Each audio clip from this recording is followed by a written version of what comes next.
Well, you remember Broward County Sheriff Scott Israel thoroughly discredited himself with his handling of the Parkland shooting, where at a CNN gun control rally, he attempted to vilify gun owners as a group while simultaneously heaping credit on himself like a megalomaniac. Now, Sheriff Israel is facing a vote of no confidence from his own deputies. Jeff Bell is a deputy sheriff and president of the Broward Sheriff's Office Deputies Association, and he joins us tonight. Mr. Bell, thanks for coming on.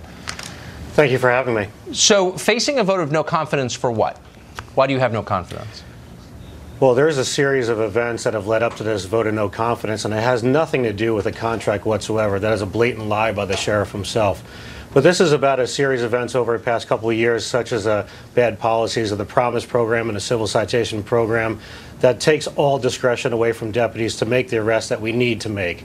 It's about the lack of training facilities, not having our own gun range to properly train for these situations. It's about the distrust between the sheriff's office and the union when the sheriff's office asked for our help to raise property taxes on citizens because they claim to be broke, but yet we're only to find out after completing an audit that the sheriff's office returned $100 million back to the county commission alone last year. And then it's a discovery of the misuse of taxpayer money by the Broward Sheriff's Office by providing private entities such as Napa Auto Parts with free gas cards from the Sheriff's Office, where we've identified through public records requests that in 1 year alone they obtained 6,000 gallons of gasoline from our gas pumps. That is a fleecing of Broward County. And then also on top of it, the disparity of treatment and punishment between the command staff if they were to commit felonies and untruthfulness compared to a deputy is a far great time span of what punishment we will get between the rank and file and the command staff. So that what has led to this no confidence. Well, that's quite a litany. I mean, what you're describing is a combination of incompetence and corruption. Call me cynical, but when you watched Sheriff Israel lay the entire blame for the shooting on Middle America, because ordinary law-abiding people have too many guns in his view, did it seem like an effort to distract from his own failures? Absolutely it was, and you can see this pattern of this.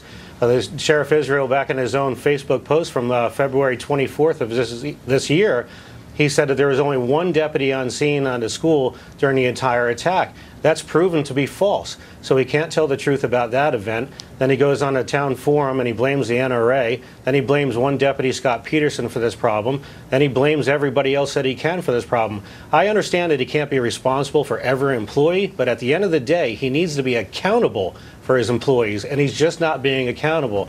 And yes, this is some of the reasons why he needs to be removed from office. Removed from office. And so accountability requires transparency. You have to know what someone's doing in order to evaluate it. And you just heard Trace Gallagher say that there are many video and audio tapes that the public still has not seen. Why is that?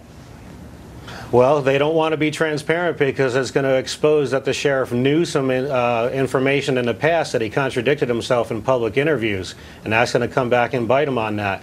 However, we're going to press forward for more transparency with the sheriff, the same way that he claims to be the most transparent sheriff that's ever been in the sheriff's office. It goes both ways, Sheriff, and you need to be transparent. Release those videos so we can know the truth. Now, if this vote of no confidence goes forward and it turns out the way that the membership is voicing their opinion towards us, then we'll take that information to the governor's office and we'll support him with whatever decision he wants to make. But if he chooses to remain sheriff with Scott Israel, then that means that the governor agrees that Sheriff Israel is an amazing leader, which he's not.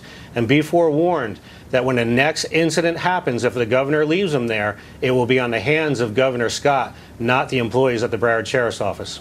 Well, I'm so glad you're bringing this to our attention. It's a shame, though, we had to wait months to hear it from a law enforcement officer, and that CNN, which hosted this gun control rally and put Israel at the center of it, never asked a single skeptical question about his behavior. It's frustrating, but I'm glad the truth is coming out, and I'm glad you're telling our viewers about it. Mr. Bell, thank you. Thank you.